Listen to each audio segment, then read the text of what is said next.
Je vais enseigner sur comment attiser le réveil dans ta ville, dans ta nation, dans ton lieu de travail, dans ta famille, partout où tu vas. Comment attiser le réveil. Amen. Je me rappelle d'une chose que mon père spirituel avait dite. Mon père spirituel, le prophète Jordavi. C'était une fois où il avait servi lors d'une conférence ici à Los Angeles. Et c'était avant le début même de l'église 5F. Et je l'avais invité ici. Et il y avait une chose qu'il avait déclarée quand il était ici, quand il servait. Il avait déclaré une chose comme celle-ci. Ça ne demande qu'une étincelle pour attiser un feu de forêt. Un feu de forêt ne commence pas comme un feu de forêt. Un feu de forêt commence comme une étincelle. Cette parole était restée en moi et je vais réaliser à quel point cette parole était pour moi. Et que j'étais cette petite étincelle à qui Dieu parlait à ce moment-là. J'avais reçu la prophétie que j'étais appelée à être une apôtre et que j'étais appelée à toucher les nations. Et environ un an après cette prophétie sur ma vie, après avoir déjà commencé l'église 5F, le prophète Jordavi avait ensuite prophétisé que Dieu a entendu les prières de l'Amérique pour le réveil et il y répond maintenant. Le réveil, c'est maintenant. Et ça commence à Los Angeles, ça va se propager aux États-Unis et dans le monde entier. Et dès ce moment-là, je savais que Dieu m'appelait à déclarer le réveil, c'est maintenant, en obéissance, même si ça ne ressemblait pas à ça dans le physique. Et dès ce moment-là, pendant environ 4 ans, notre église décroissait littéralement chaque année, de 20 quelques personnes à 2 personnes, en l'espace de 4 ans. Ça décroissait chaque année. Mais pendant tout ce temps, je déclarais, le réveil c'est maintenant. Jonathan et moi avions écrit une chanson. On s'assurait de déclarer, le réveil c'est maintenant. Et je me rappelle que j'étais dans l'amphithéâtre, dans le parc, quand il n'y avait que quelques personnes, et je déclarais avec passion, le réveil c'est maintenant. Et la vérité est que il y avait une étincelle là. Il y avait une étincelle là. Il y avait une vraie étincelle surnaturelle du réveil qui était là. À ce moment-là, elle n'avait pas encore pris feu.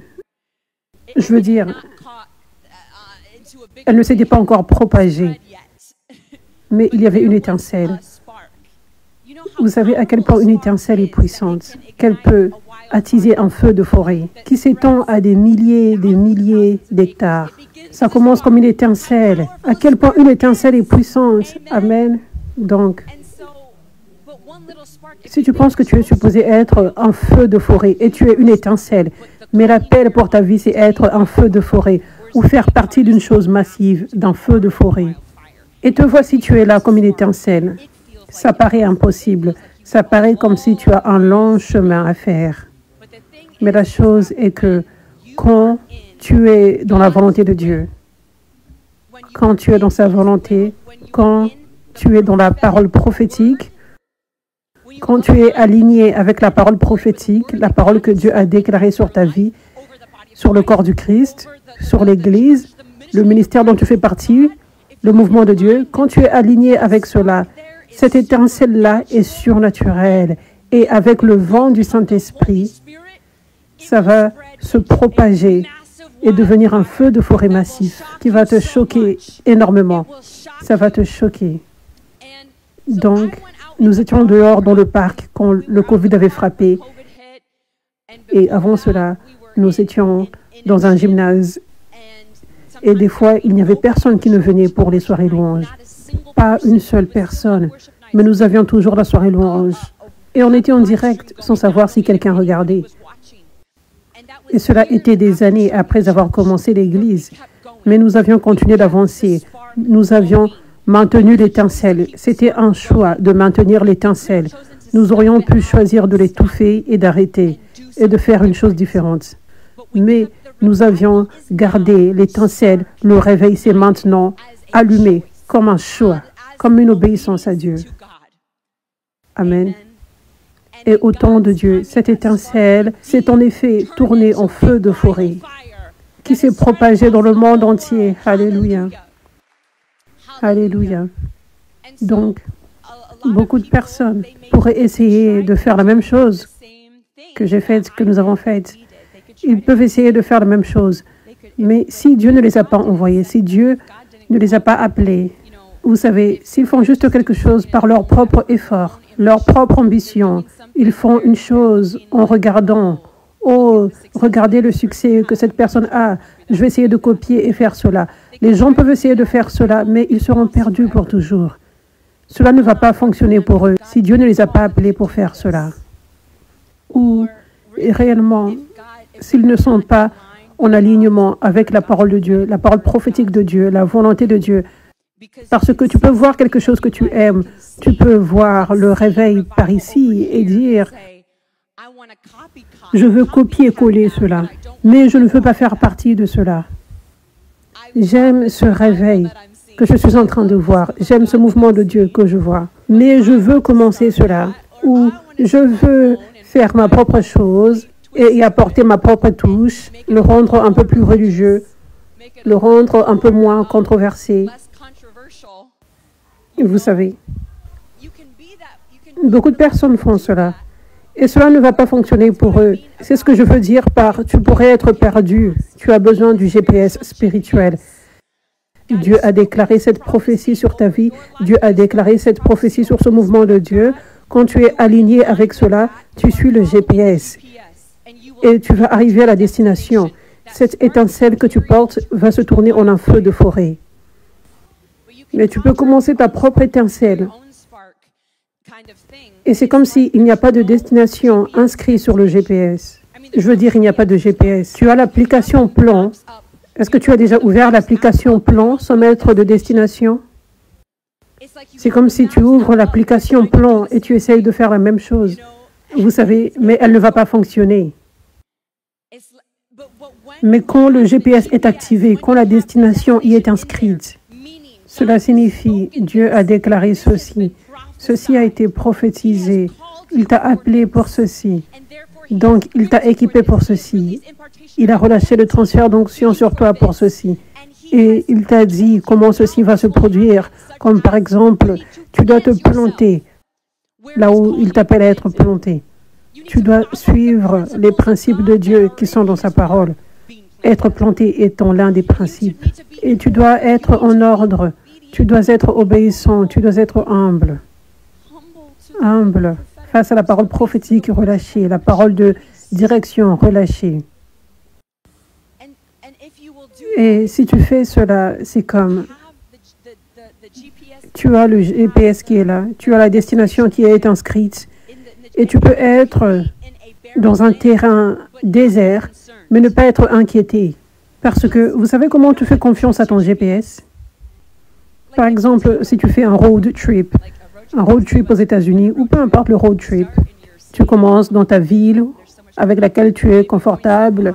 Peut-être que ton trajet dure des heures, puis tu entres dans un paysage qui est si différent d'où tu viens et si différent d'où tu vas. Et ça ne ressemble même pas à là où tu vas. En effet, ça paraît aride.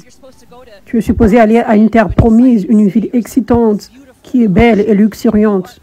Et tu es dans le désert, comme Nevada. Tu es dans une terre aride. Et il n'y a pas de plantes, aucun arbre. Mais si tu as la destination inscrite dans le GPS, tu n'es pas inquiété, tu ne t'inquiètes pas. Tu sais que c'est temporaire. Et tu sais où tu vas. Tu sais que tu peux faire confiance à ce GPS. Tu sais que tu vas sûrement atteindre cette destination et ça fait juste partie du trajet. Cela est nécessaire pour atteindre la destination. Tu ne peux pas passer de Los Angeles à Las Vegas ou de Los Angeles à San Francisco directement en 5 minutes. Ça ne peut pas être ville, ville, ville, luxe, luxe, luxe. Il y aura un désert, une terre aride entre deux. Il n'y a pas d'autre possibilité, c'est juste le trajet. Donc, quand j'avais reçu ces prophéties sur ma vie, ça c'est excitant. Avant de recevoir la prophétie, je poursuivais la musique, les choses se passaient bien, j'étais excitée. Ça c'est mon appel pour ma vie, je crois. C'était la musique chrétienne. Et je vivais comme dans une ville luxuriante, dans cet exemple. Vous savez, puis j'avais reçu cette prophétie. C'était si excitant d'entendre cette prophétie à propos de ce que Dieu va faire. Le réveil, c'est maintenant, vous savez. Mais ce n'est pas la ville après la ville. Je devais passer par la terre aride, le désert. Je devais passer par le désert pour atteindre la terre promise. Et cela était mon trajet par lequel Dieu m'avait fait passer, juste comme Jésus était conduit dans le désert par le Saint-Esprit. Le Saint-Esprit avait placé cela dans le GPS. Il avait placé cette saison-là dans son trajet. Qu'il soit mis à l'épreuve dans le désert par le diable. Donc, c'est ce qui s'était passé pour moi. Et pendant tout ce temps, Dieu disait, maintiens ton étincelle. Continue de confesser que le réveil, c'est maintenant. Continue de m'obéir. Garde ta joie. Protège ton cœur. Continue de prêcher. Continue de marcher. Continue de louer. Continue de servir tous les jours. Même si tu es dans un désert, même si ça paraît comme si tu vas en arrière, continue d'avancer. Maintiens ton étincelle et laisse-moi la tourner en un feu de forêt en mon temps parfait. Tout ce que tu dois faire, c'est maintenir ton étincelle. Alléluia. Et Dieu dit, ne méprisez pas les jours des faibles commencements. C'est juste comme quand tu es excité de faire un road trip. Tu ne deviens pas déprimé quand tu es dans le désert, dans la terre aride, sur ton chemin. Est-ce que tu l'es? Tu es excité. Je me rapproche. Je suis sur le chemin. À chaque seconde, je me rapproche de la terre promise. C'est comme ça que Dieu veut que tu sois. C'est comme ça que Dieu veut que tu vives dans ton trajet avec lui. Donc, comment attiser le réveil dans ta ville, dans ta nation, dans ton lieu de travail, dans ta famille, peu importe. C'est que tu dois maintenir ton étincelle et tu dois te reposer en sachant qu'il y a un GPS spirituel venant de Dieu que tu suis et tu as la garantie d'atteindre cette destination. Si tu peux faire si confiance à ton GPS, qu'en est-il de ta confiance en Dieu? Amen. Alléluia. Mais ce qui fait la différence, c'est quand tu es réellement en alignement avec ce que Dieu a déclaré. Il y a quelqu'un qui a vu ce que Dieu a fait et cette personne pourrait regarder maintenant. Et cette personne avait demandé une question. Elle disait, comment pouvons-nous avoir ce réveil dans notre Église? Je veux ceci dans notre Église. Et la réponse est que tu dois t'aligner avec ce que Dieu fait sur cette terre maintenant. Tu dois t'aligner avec ce mouvement de Dieu, ce réveil que Dieu a apporté, ce mouvement de Dieu qu'il a apporté et pour l'ensemble du corps du Christ. Ce n'est pas pour un seul ministère, mais c'est pour tous les ministères, c'est pour l'ensemble du corps du Christ. Vous savez, au lieu de faire ta propre chose, tu dois suivre la même destination du GPS que Dieu a placé. C'est là que la grâce se trouve. C'est là que ton étincelle a un côté surnaturel. Je veux dire, Dieu place de l'essence surnaturelle dessus pour l'augmenter. Et il y a une protection surnaturelle sur toi, sur le trajet. Et il y a une force surnaturelle et la joie dans le désert que Dieu te donne quand tu es aligné avec sa volonté. Amen. Donc, Dieu parle à l'ensemble du corps du Christ maintenant. J'ai apporté le réveil, je l'ai apporté. Arrêtez de prier pour le réveil, rejoignez le réveil. Vous devez accepter mon onction, Dieu dit, ma puissance. Parce que certaines personnes veulent le réveil sans la puissance. Qu'est-ce que c'est cela? Le royaume de Dieu n'est pas une question de parole, mais de puissance. Tu dois accepter ma puissance qui détruit les jougs, qui chasse les démons, qui guérit les malades, qui ressuscite les morts. Parce que le diable est là en train d'essayer de voler, détruire et égorger des petits-enfants ainsi que des personnes âgées. Et toutes les personnes entre deux. Le diable vient et essaye de tuer les enfants avant leur temps. Et nous devons embrasser la puissance de Dieu pour ressusciter ces enfants. Nous devons embrasser la puissance de Dieu pour chasser les démons comme dans la vie de ce jeune homme de 19 ans qui luttait avec la pornographie pendant 7 ans et il ne voulait pas le faire. Nous devons embrasser son onction qui guérit toute maladie et délivre tout type de personnes, de tout type d'esclavagisme. Nous devons embrasser cela. Nous ne pouvons pas faire notre propre chose. Et comment l'onction de Dieu vient? C'est par une façon spécifique, en ordre. C'est par le transfert d'onction. C'est par les serviteurs qu'il a oint. Nous devons accepter ces serviteurs qu'il a choisis. Il a choisi des serviteurs, des apôtres, des prophètes, des évangélistes, pasteurs, enseignants dans le corps du Christ. Accepter ces voix, accepter ces leaders, accepter ces personnes dans les 5 ministères, accepter l'onction qui agit par eux, accepter les prophéties, les paroles prophéties qui viennent par eux. Et venez en alignement. Alléluia. Nous avons cette pasteur qui est venue du Pérou. Elle est venue ici humblement pour recevoir le transfert d'onction. Et elle a reçu si puissamment. Et elle continue de recevoir encore plus aujourd'hui. Et maintenant, le réveil va éclater par elle au Pérou, dans la prison et partout où elle va servir. Mais ce n'est pas parce qu'elle a regardé ce réveil en disant « Je vais faire ma propre chose de ma propre façon » en essayant de copier-coller cela et en essayant de devenir célèbre avec cela ou quoi que ce soit. Parce que ça a fonctionné pour eux. Non, elle s'est humiliée et elle s'est soumise à la volonté de Dieu pour sa vie et pour tout enfant de Dieu dans le corps du Christ maintenant, rejoindre son réveil. Elle est allée là où l'onction se trouve.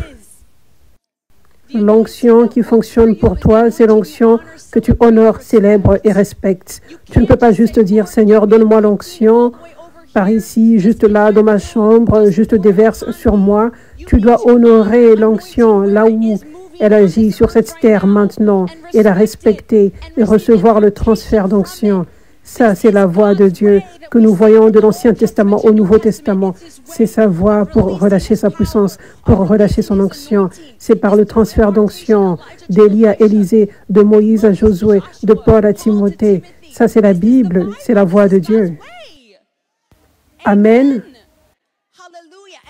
Donc, le réveil, c'est maintenant et Dieu est prêt à attiser, propager ce réveil qui se produit à Los Angeles, qui se produit dans d'autres endroits du monde. Il est prêt à allumer ceci dans ta ville, dans ta nation. Mais tu dois faire les choses de la façon de Dieu. Donc, la première chose que tu dois faire, c'est porter cette étincelle que Dieu t'a donnée et rester en alignement avec la volonté de Dieu. Ne sors pas de l'application plomb. Garde l'application plomb devant toi. Continue de regarder. Continue de te rappeler que sans cela, tu es perdu. Ne sois pas relaxé, confortable et zélé, mais pas d'une façon divine. Peut-être que tu veux précipiter les choses. Et tu te dis, oh, je vais essayer cette route par ici. Au lieu de suivre le GPS. Donc, ce qui s'est produit dans ma vie, comment j'ai vu ma petite étincelle s'enflammer et devenir un feu de forêt massif, cela a été à cause de la parole prophétique en laquelle j'avais cru et que je suivais. La parole prophétique, la parole de Dieu, déclarée, était la destination. Et je m'étais assuré de suivre cela, la direction pour y arriver, par l'humilité, par l'obéissance, par la soumission, en m'humiliant et en écoutant la direction prophétique par mon père spirituel, par mon leader spirituel. Amen. Alléluia. Et aussi, tu ne peux pas attendre que les gens du monde jettent de l'essence sur ton étincelle. Tu dois faire le choix de maintenir ton feu sans les opinions des autres et leurs encouragements, sans qu'ils ne te rejoignent pour dire « c'est bien ce que tu fais, je veux en faire partie ». Le monde ne va pas jeter de l'essence dessus pour que ça s'enflamme. Ça va s'enflammer surnaturellement par Dieu, par ton obéissance pour maintenir cette étincelle, par ton obéissance pour maintenir cette étincelle vivante. Chaque fois que tu la gardes en vie, tu sèmes des graines surnaturelles qui vont produire une énorme moisson surnaturelle. Donc, ça paraît comme si rien ne se produit au départ, mais tu sèmes graine après graine après graine et tu gardes ton étincelle. Tu fais briller ta lumière. Ça paraît comme si rien ne se produit. Tu pourrais être dans une saison de désert, comme je l'étais. Pendant des années, j'étais dans cette saison. Ça paraissait comme si rien ne se produit. En effet, on allait en arrière. Mais chaque moment d'obéissance, chaque moment où on déclarait le réveil, c'est maintenant. Chaque moment, en continuant de servir Dieu, de faire le travail de Dieu, de faire briller ma lumière, de maintenir mon étincelle, était un moment où je semais une graine. Et pas juste n'importe quelle graine, mais une graine surnaturelle.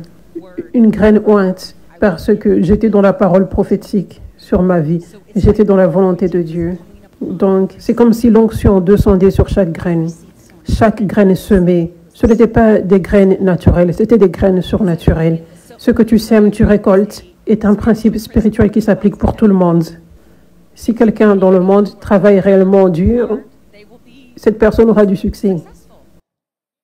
Vous savez, si quelqu'un dans le monde manque du respect à d'autres, il va recevoir de l'irrespect en retour. Si quelqu'un respecte réellement les gens, cette personne va recevoir du respect en retour. Si quelqu'un est généreux, les gens seront généreux envers cette personne. C'est juste un principe dans la vie, dans le monde spirituel. Ça ne s'applique pas juste pour les croyants. Mais maintenant, quand tu le fais selon la volonté de Dieu, quand tu sèmes ces graines, ce sont des graines surnaturelles que tu sèmes. Donc, c'est une moisson surnaturelle, un succès surnaturel, une abondance surnaturelle, une victoire surnaturelle qui prend place. Alléluia. Alléluia. Donc, c'est ta responsabilité de maintenir ton étincelle. N'attends pas que les gens jettent de l'essence dessus. Tu dois la maintenir. Dieu jette de l'essence dessus en son temps. Quand cette moisson vient à cause de tes graines semées. Amen. Donc, ne regarde pas autour pour chercher l'encouragement des gens.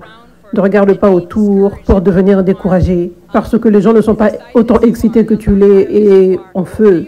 Ces gens sont dans l'obscurité et tu dois être la lumière. On a besoin de toi. Ne les regarde pas pour penser, pourquoi ne sont-ils pas en feu comme moi? Dieu les a envoyés vers toi. Pourquoi ne sont-ils pas influencés par le feu comme j'ai été influencé par ce feu? Tu viens juste de planter une graine qui, un jour, au temps de leur propre libre arbitre, deviendra un feu dans leur vie. Et ces gens seront en feu. Mais ta lumière que tu fais briller est supposée être une graine maintenant. Donc ne sois pas découragé si les gens ne deviennent pas en feu immédiatement comme tu l'es. Tu as été envoyé vers eux. Ils sont dans l'obscurité profonde et tu es envoyé vers eux par Dieu.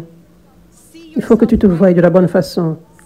Et reste ferme et fort et fier de cette lumière de Jésus, sans te préoccuper de ce que qui que ce soit pense ou dit. Amen.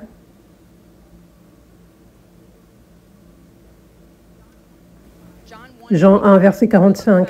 Philippe rencontra Nathanaël et lui dit, « Nous avons trouvé celui que Moïse a décrit dans la loi et dont les prophètes ont parlé, Jésus de Nazareth, fils de Joseph. » Nathanaël lui dit, « Peut-il sortir quelque chose de bon de Nazareth ?»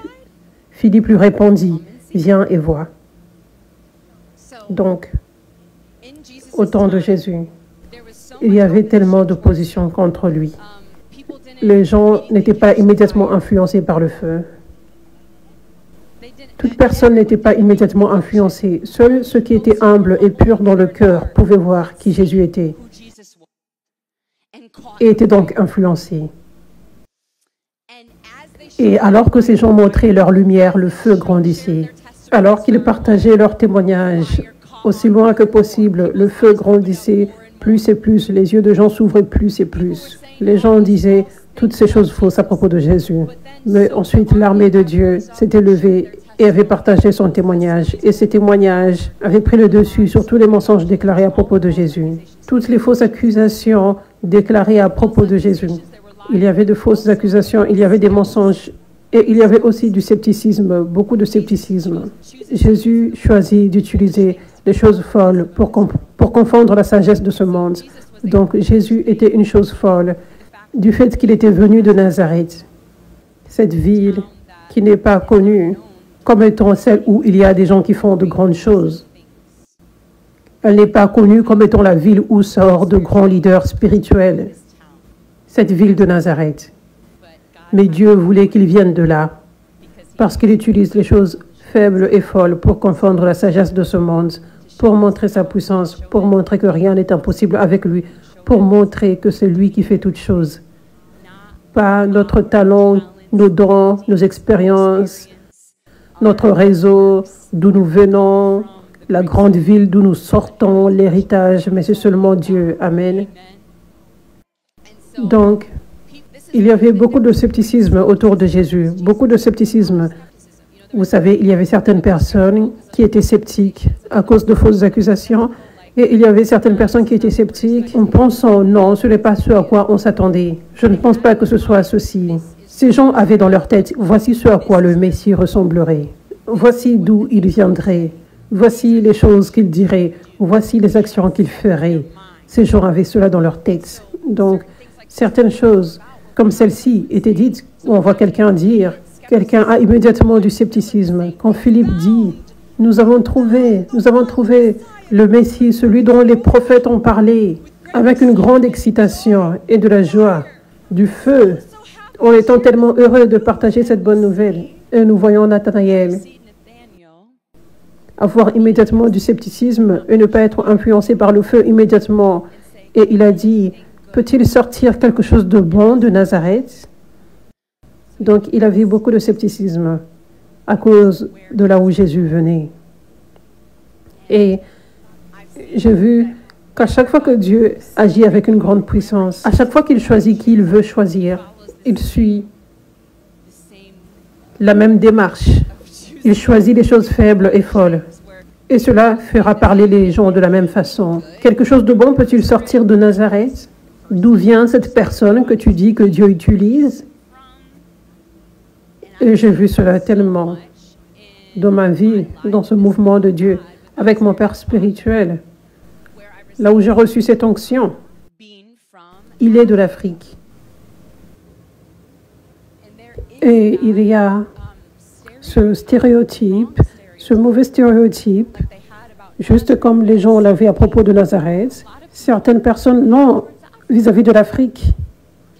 Est-ce que quelque chose de bon peut sortir de l'Afrique? Et ces gens disent que beaucoup de sorcellerie vient de l'Afrique. Ces gens donnent cette mauvaise image de ce beau continent où une vraie famille en Christ habite, des gens que Dieu aime, juste autant qu'il nous aime, et des gens que Dieu utilise, juste autant qu'il nous utilise, et même encore plus puissamment, des fois, plus que les gens qui sont dans d'autres endroits du monde. Donc, j'ai vu cela tellement. J'ai vu cette même stratégie du scepticisme de l'ennemi. Quelque chose de bon peut-il sortir de l'Afrique? Ce doute, ce scepticisme face à ce mouvement de Dieu, face à ce réveil. C'est la même stratégie de l'ennemi. Mais ceux qui ont des cœurs purs comme vous, vous avez vu la vérité. Et juste comme Philippe avait vu, non, ça c'est réellement Dieu. Ça n'a pas d'importance d'où il vient. Ça c'est réellement Dieu. C'est comme ça que c'est pour vous, pour beaucoup d'entre vous. Vous avez réellement vu Jésus. Vous avez réellement vu la lumière. Vous avez réellement vu Jésus agir avec puissance. Et vous ne vous préoccupez pas d'où l'onction est venue. Qui l'a transféré, d'où cela est venu. Gloire à Dieu. Alléluia. Alléluia. Donc le Seigneur me parlait à propos de ceci.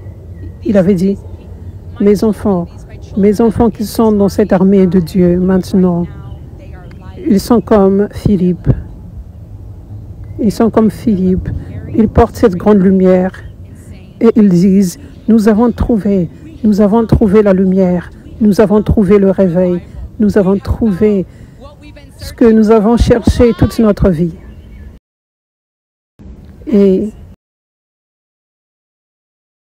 ensuite, il y a beaucoup de personnes là dans le monde qui sont comme Nathanaël.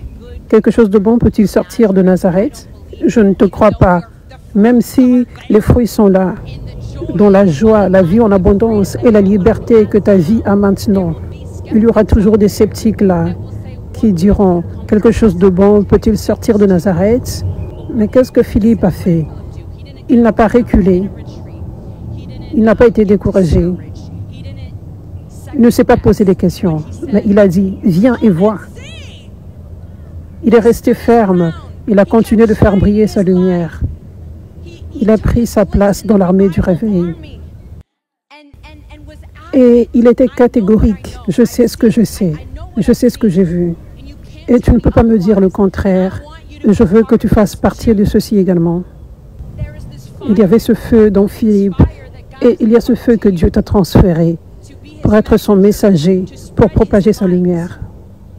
Partout où tu vas, peu importe ce que les gens disent, peu importe quel scepticisme vient face à toi. Amen. Alléluia. Donc, c'est comme ça que tu maintiens ta flamme. Tu restes fort face à ceux qui critiquent. Tu ne laisses pas cela éteindre ta lumière, pas du tout. Amen.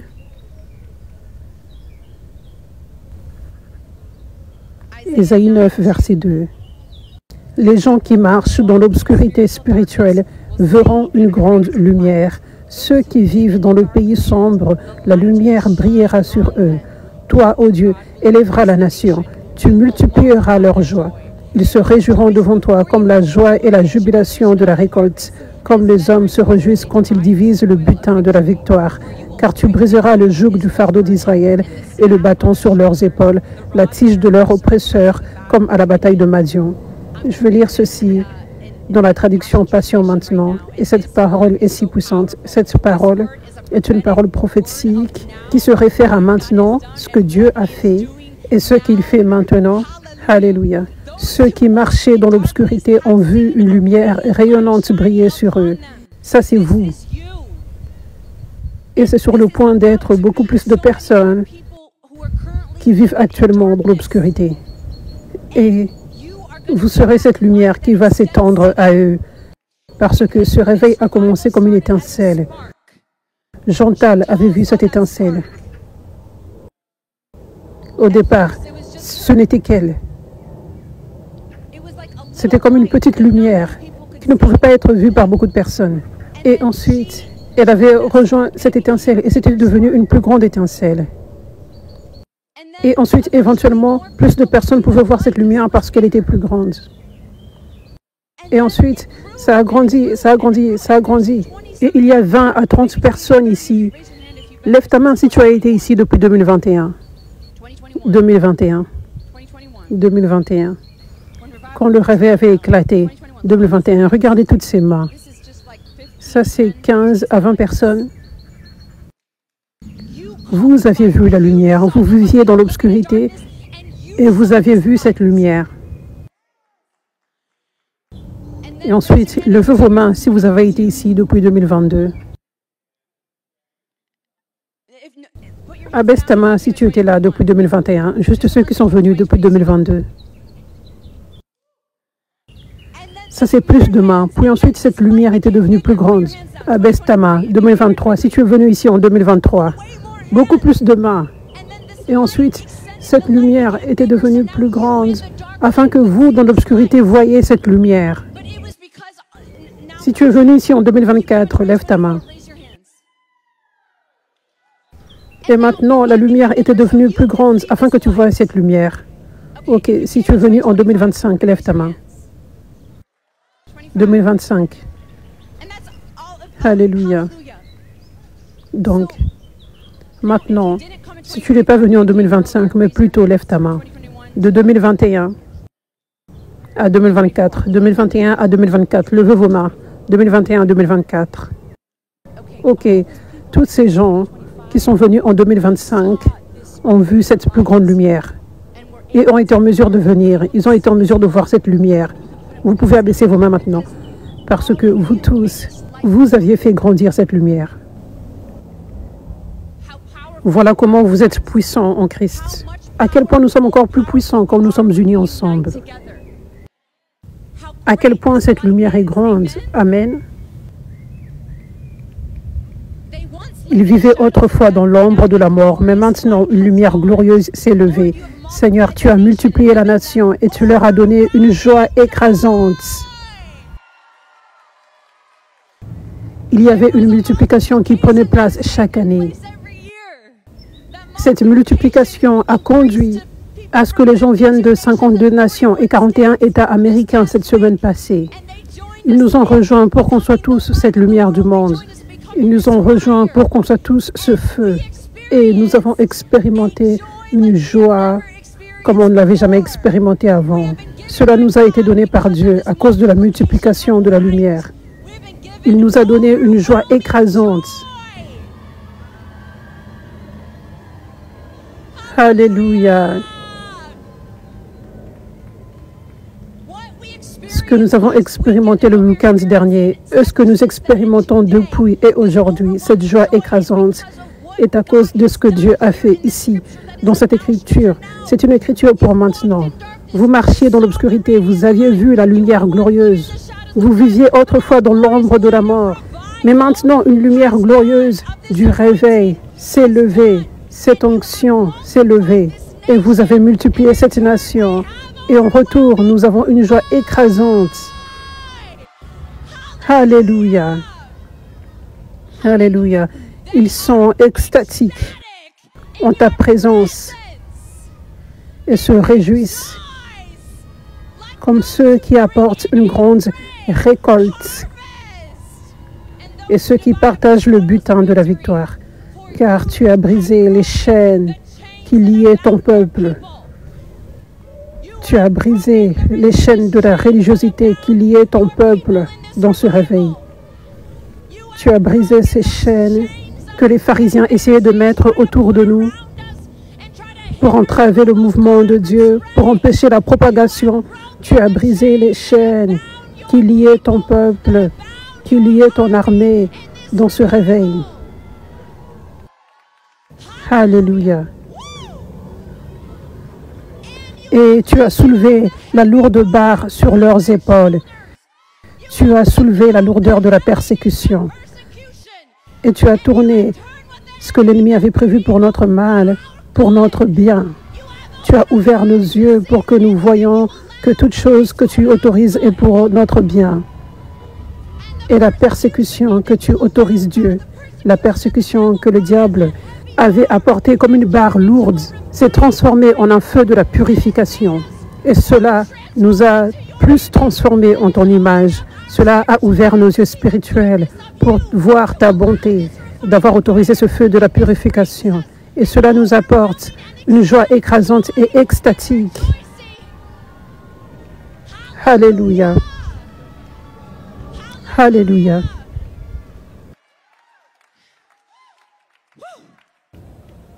Car tu as brisé les chaînes qui liaient ton peuple et soulevé la lourde barre sur leurs épaules, la tige que l'oppresseur qui sont les pharisiens, la tige que l'oppresseur a utilisée contre eux, il l'a soulevée. Et il nous a donné une grande joie et une grande victoire et plus de feu pour lui.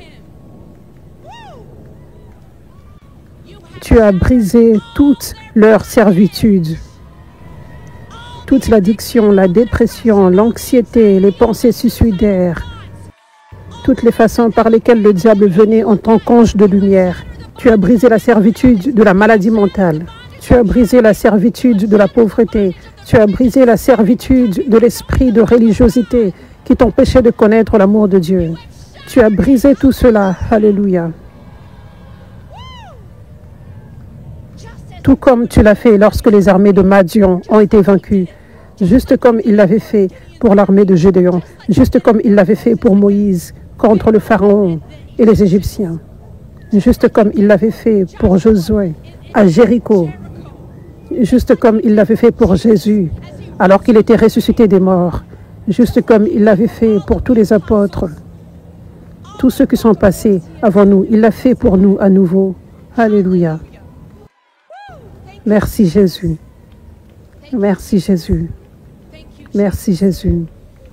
Cette joie qu'il nous a donnée est juste le début, parce que c'est la multiplication de la lumière, c'est la multiplication des témoignages, c'est la multiplication des miracles, la multiplication des gens qui viennent dans le royaume. C'est ce qui nous apporte le plus de joie, parce que c'est ce qui apporte le plus de joie au Père. C'est ce qui apporte à Dieu le plus de joie. C'est quand son royaume avance, c'est quand les perdus sont sauvés, guéris et délivrés en feu. C'est ce qui apporte à Dieu le plus de joie. Et quand tu es après son cœur, est-ce que c'est quelqu'un ici? Quand tu es après son cœur, ce qui te donne le plus de joie, c'est ce qui donne à Dieu le plus de joie.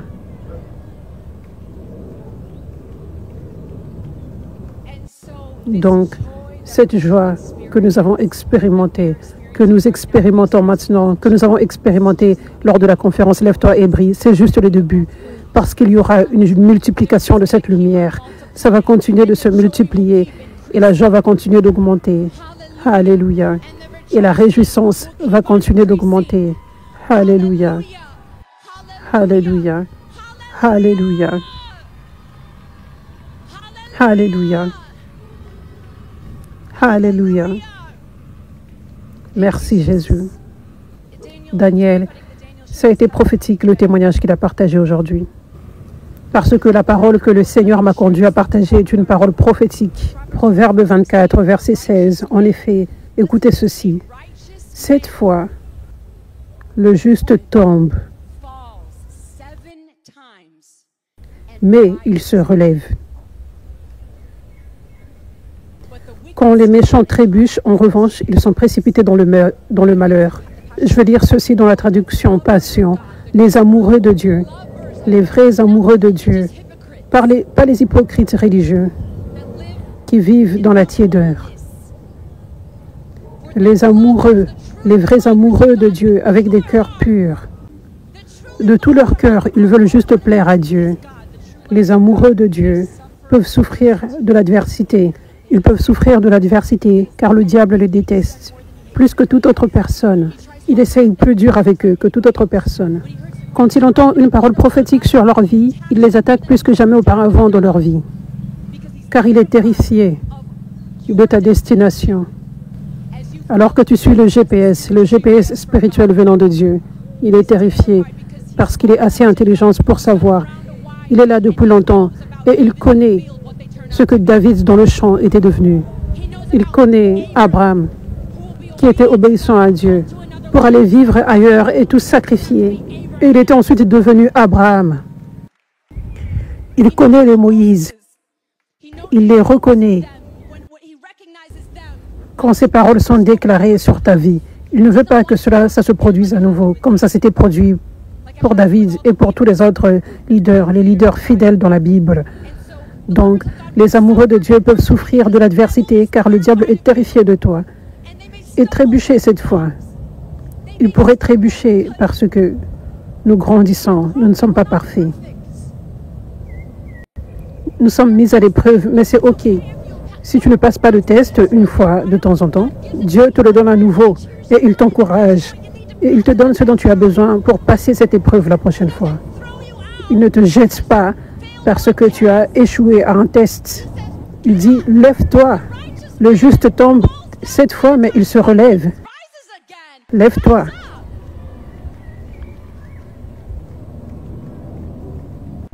Tu n'es pas appelé à la perfection, tu n'es pas appelé à être parfait. Tu es appelé à avoir un cœur après le cœur de Dieu. Des fois, avoir un cœur après le cœur de Dieu, des fois ça signifie que tu pourras toujours faire une erreur de temps en temps.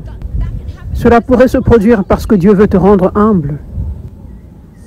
Donc, ne sois pas dur avec toi-même, ne te rabaisse pas si tu as fait une erreur. Dieu compte sur toi pour te relever continuellement. Si tu es tombé, il te dit, lève-toi mon fils, ma fille, ne reste pas là. Il ne te rabaisse pas quand tu es par terre, il ne te jette pas quand tu es par terre.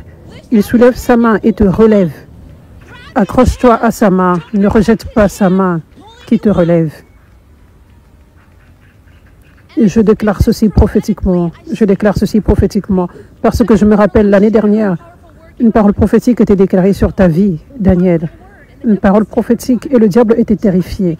Donc je déclare ceci prophétiquement pour vous tous. Cette parole qui a été relâchée sur vous tous, que vous êtes des leaders dans ce réveil, que vous êtes si puissants en Christ. Vous devez être préparés pour la bataille spirituelle. Vous devez être préparés à ce que l'ennemi ne soit pas heureux à cause de cette parole. L'ennemi qui n'est pas heureux à cause de ce que Dieu vient de faire. L'ennemi n'est pas heureux à propos de l'ouverture de la mer. Donc sois juste préparé, ne t'inquiète pas. Mais sois juste préparé. Sois juste préparé. Et ta foi sera mise à l'épreuve. C'est OK que ta foi soit mise à l'épreuve. C'est la seule façon pour qu'elle grandisse. Quand elle est mise à l'épreuve, il y aura des défis. Donc si tu n'es pas parfait, à chaque fois, si tu tombes une fois ou 7 fois, ce n'est pas une grosse affaire. Parce que beaucoup de fois, beaucoup d'entre vous, vous faites des erreurs, mais vous ne le faites pas par intention maléfique. C'est authentiquement une erreur. Authentiquement. Donc ne laisse pas le diable te mentir. Vois la main de Dieu te soulever. Accroche-toi à sa main, accepte sa main et lève-toi à nouveau.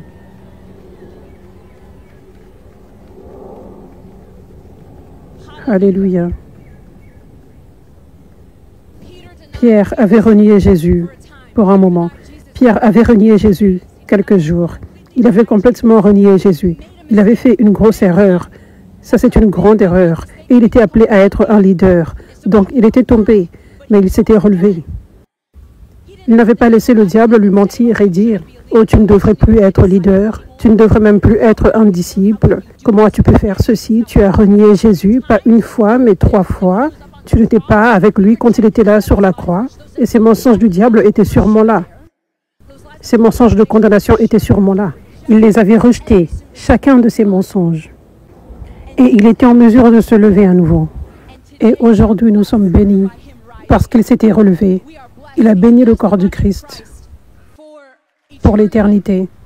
Il est resté fort et il a posé une fondation dans le corps du Christ.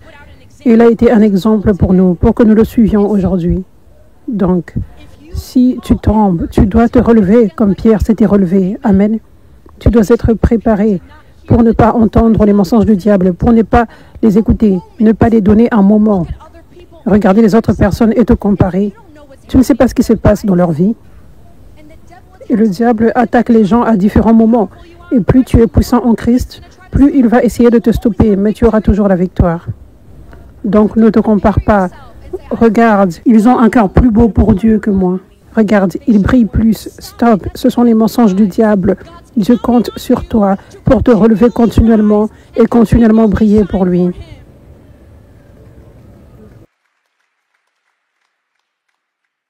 C'est tout ce sur quoi tu dois te focaliser. C'est tout ce sur quoi tu dois te focaliser. Continue de te relever et de briller. Garde cette lumière, ne la laisse pas partir. Amen. Alléluia. Alléluia. Alléluia. Dieu soit loué. Dieu soit loué. Je sens le feu de Dieu. Je sens qu'il a augmenté aujourd'hui. Je vois que le feu de Dieu a augmenté aujourd'hui. Et c'est là où nous allons. Ça va continuer d'augmenter. Ça va continuer d'augmenter. Alors que vous gardez vos flammes allumées, alors que vous soulevez vos torches, ce feu continuera de devenir un plus grand feu de forêt. Il va se tendre et plus de personnes viendront dans le royaume. Et il va se tendre comme un feu dans ton propre cœur. Amen. Alléluia. Merci Jésus pour ce feu. Merci Jésus pour ce feu. Merci Jésus pour ce que tu fais. Merci Jésus. Merci Jésus. Merci Jésus. Alléluia. Alléluia. Alléluia. Alléluia. Merci Jésus.